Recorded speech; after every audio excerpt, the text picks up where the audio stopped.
नमस्कार प्रिय दर्शकों, बहुत बहुत स्वागत है आपका अपने कार्यक्रम में जिसका नाम है आओ चले सत्युग की ओर। प्रिय दर्शकों, पिछली बार हमने बात की थी आने वाली सत्युगी दुनिया में साइंस और टेक्नोलॉजी का किस प्रकार प्रयोग होगा और हमने बहुत सी नई बातों को भी जाना। आज हम पुनः उपस्थित हैं एक नए विषय के साथ कि सतयुग में समाज व्यवस्था किस प्रकार की होगी, किस प्रकार के मूल्यों के आधार से समाज और परिवार की व्यवस्था होगी। और इस खूबसूरत विषय पर बात करने के लिए आज हमारे साथ उपस्थित हैं हर बार की तरह आदरणीय लक्ष्मी दीदी जी। आइए हम उनका स्वागत करते हैं। दीदी जी, बहुत बहुत स्वागत है आपका हमारे इस प्रोग्राम में। ओम शांति, शुक्रिया। दीदी जी, आने वाली स्वर्णिम दुनिया में मूल्यनिष्ठ समाज की व्यवस्था किस प्रकार होगी, इस विषय पर जानने से पहले मैं ये जानना चाहूँगी कि सतयुग में मनुष्य किस प्रकार नैतिक मूल्यों से भरपूर रहते हैं और उसका प्रभाव अवश्य ही समाज व्यवस्था पर पड़ता ही होगा। तो पहले आप हमें उस विषय में बताइए। देखिए, जिसका नाम ही है सतयुग।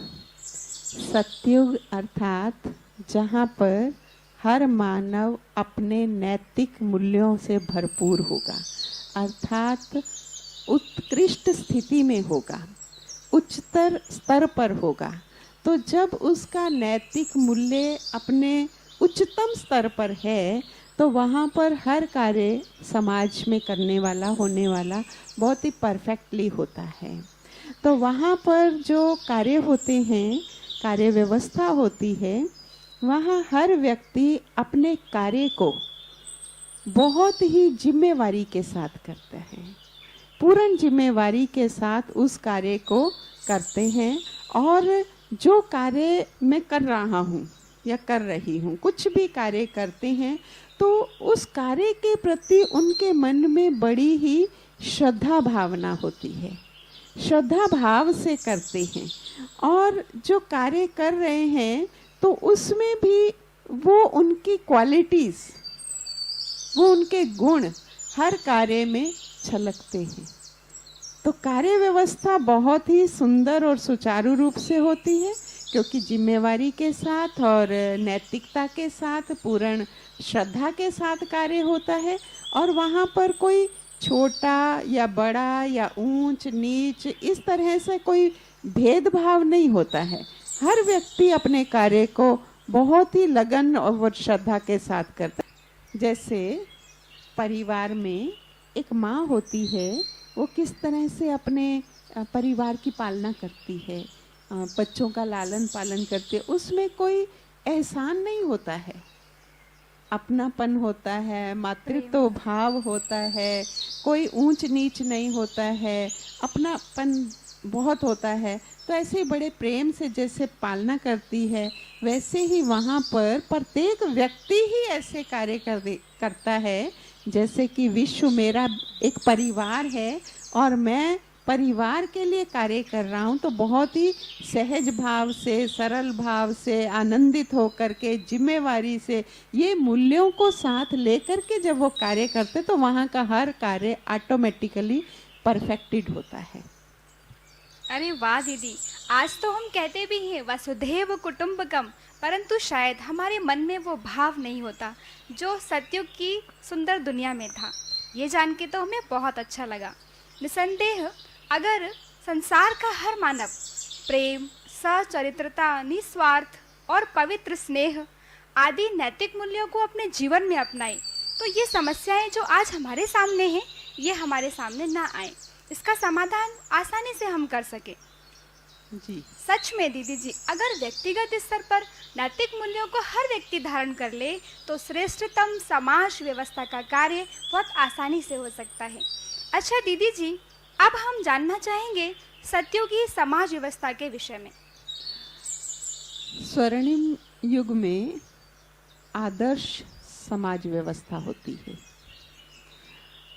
वैसे भी कहा कि सतयुग माना ही संपूर्ण पवित्र दुनिया और संपूर्णता से, परफेक्शन से हर कार्य वहाँ पर होता है, चाहे वो कोई भी कार्य हो, भौतिक है, आध्यात्मिक है, सांस्कृतिक है, वाणिज्य है या शैक्षणिक है, नैतिक है, जो भी कार्य वहाँ पर होते हैं, तो ये नैतिक मूल्य उच्चतम स्तर पे उनके अंदर कूट कूट करके भरे हुए हैं, संस्कारों में हैं, ब्लड में हैं। तो जब वो उन संस्कारों से कोई भी कार्य करते हैं तो बहुत सुंदर कार्य होता है, क्योंकि हम हैं ही आत्माएं, वहाँ देव आत्माएं, और सब में देने की भावना है कि मैं दूसरों को दूं। कमी तो नहीं होगी परंतु फिर भी देंगे। वैसे भी हम लोग जो देवता लोग होंगे वहाँ पर, तो महाराजा महारानी या राजा रानी तो संपन्न होंगे ही, लेकिन वहाँ की साधारण प्रजा भी इतनी संपन्न होती है, इतनी संपन्न होती है कि उनको अपनी आवश्यकता से कई गुना अधिक प्राप्त होता है। वहाँ पर सब प्राप्तियाँ होती हैं। तो इसीलिए वो राजा के भंडार भी भरती रहती है, अपनी स्व इच्छा से भरती रहती है।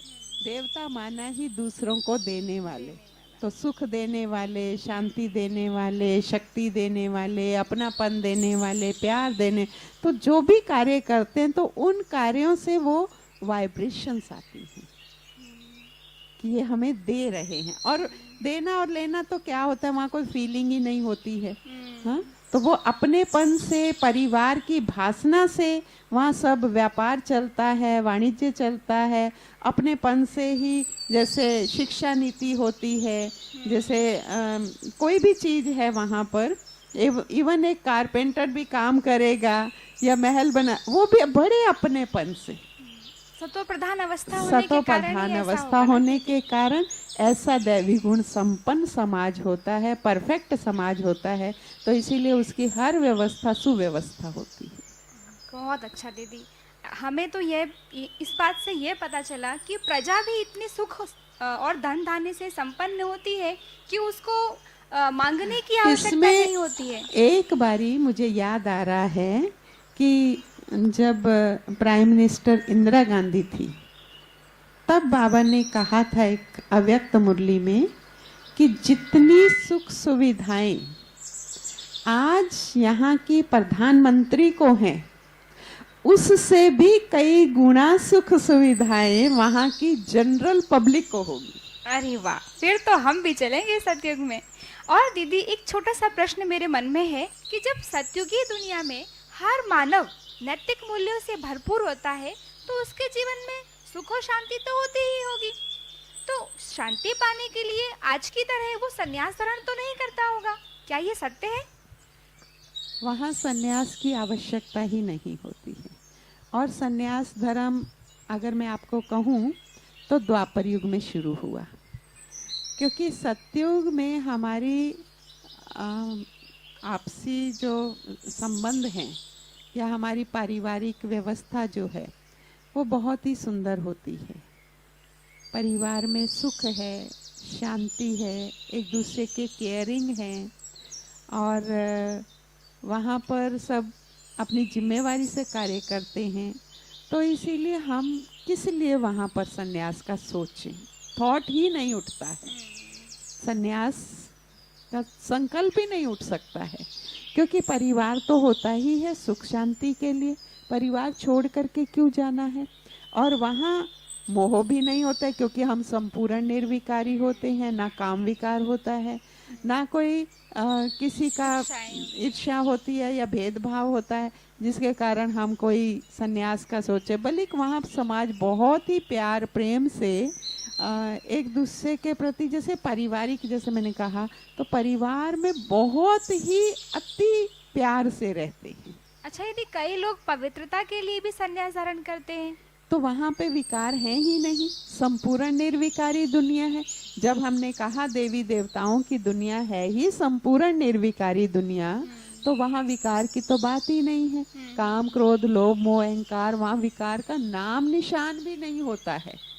इवन यहाँ तक कि एक बारी जब बाबा ऐसे ट्रांस में किसी को बुला लेते थे, तो एक दादी थी जो काफ़ी समय तक ट्रांस में रही और उन्होंने सतयुग के बहुत अच्छे अनुभव किए। तो उनको कहा कि ये क्रोध विकार, ये मोह विकार, ये काम, कहते ये क्या होता है, ये किस चीज के नाम है। मतलब वहाँ अविद्या होती है इन सब विकारों की, बुराइयों की।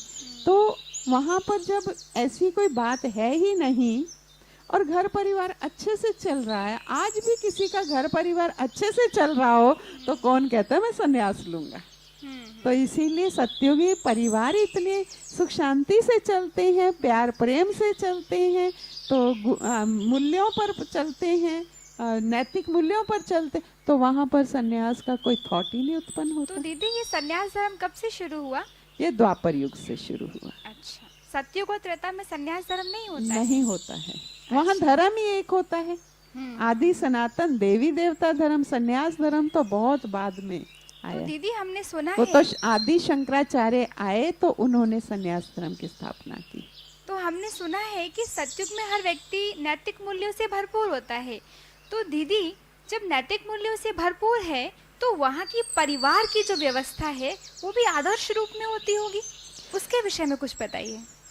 वहाँ के परिवार जो हैं बहुत ही अच्छे सुखदायी परिवार होते हैं, और वहाँ पर जो मर्तबे तो होते हैं, हाँ, ऊंच नीच तो होता है, लेकिन देखो एक तरफ विश्व महाराजन विश्व महारानी है, राजा रानी है, या प्रजा भी है, प्रजा में भी भिन्न भिन्न मर्तबे होते हैं, और महाराजा महारानी राजा रानी के घर में दास दासियां भी होती हैं, सब तरह से कार्य करने वाले होते हैं, लेकिन उनके मन में वो दासी का भाव नहीं होता है, ऊंच नीच का भाव नहीं होता है।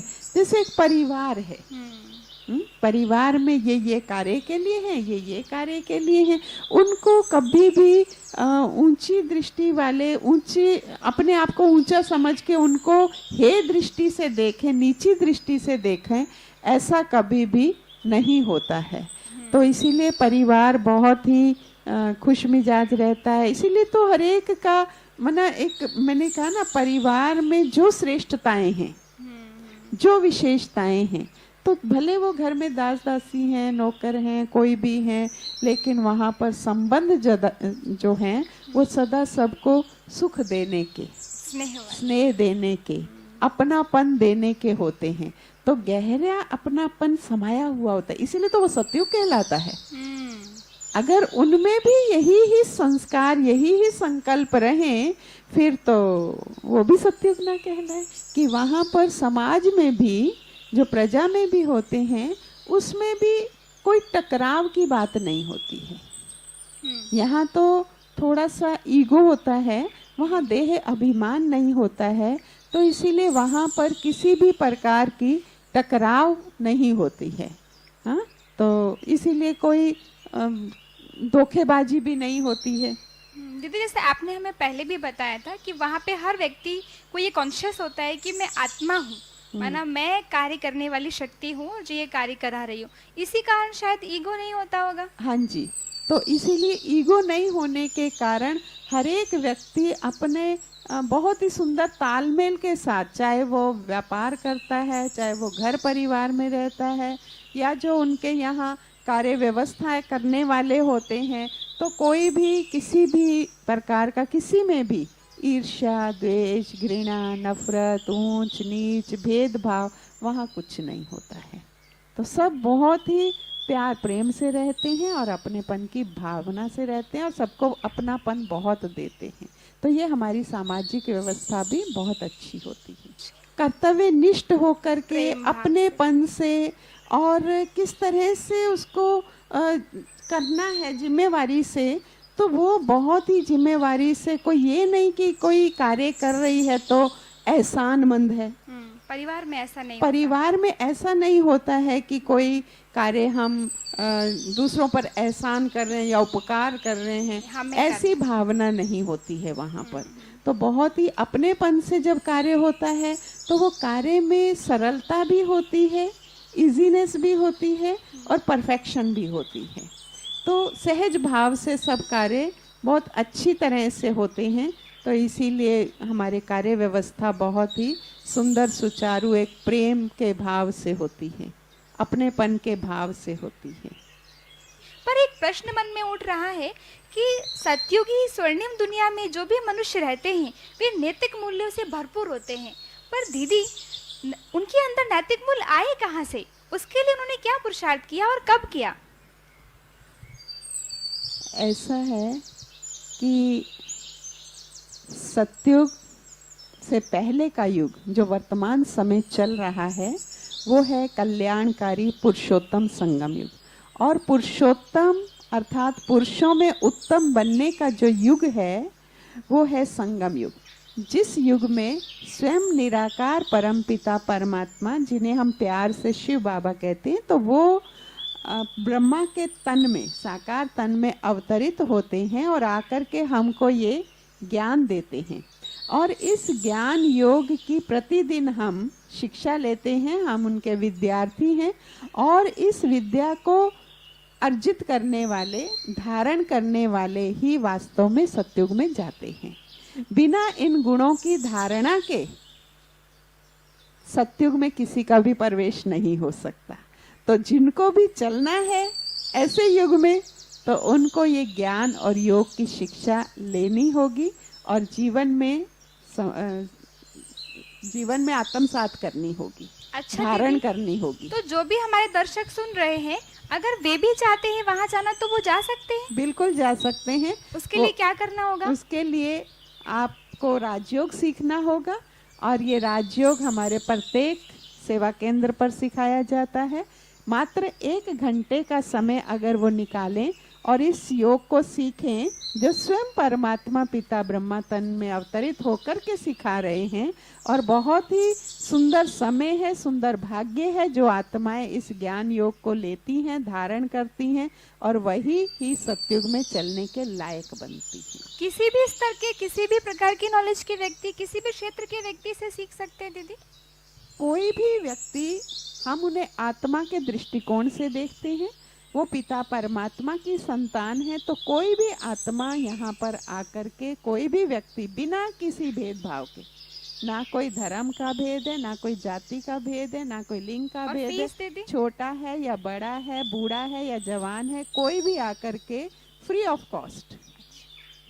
कॉस्ट 1 घंटा वो यहाँ आकर के सीखें और वो भी हमारे इस परिवार के सदस्य बनेंगे तो सतयुग के भी सदस्य बन जाएंगे। अरे वाह दीदी, बहुत अच्छा लगा। ऐसा लग रहा है भाग्य विधाता भाग्य बांट रहा है। बिल्कुल बांट रहा है।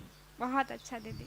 तो देखा आपने प्रिय दर्शकों, यदि आप भी अपना भाग्य बनाना चाहते हैं, उस भाग्य विधाता से अपने भंडारे भरपूर करना चाहते हैं, तो अवश्य पधारें अपने नजदीकी ब्रह्मा कुमारी सेवा केंद्र पे। तो मिलते हैं आपसे अपनी अगली श्रृंखला में, तब तक के लिए दीजिए इजाजत।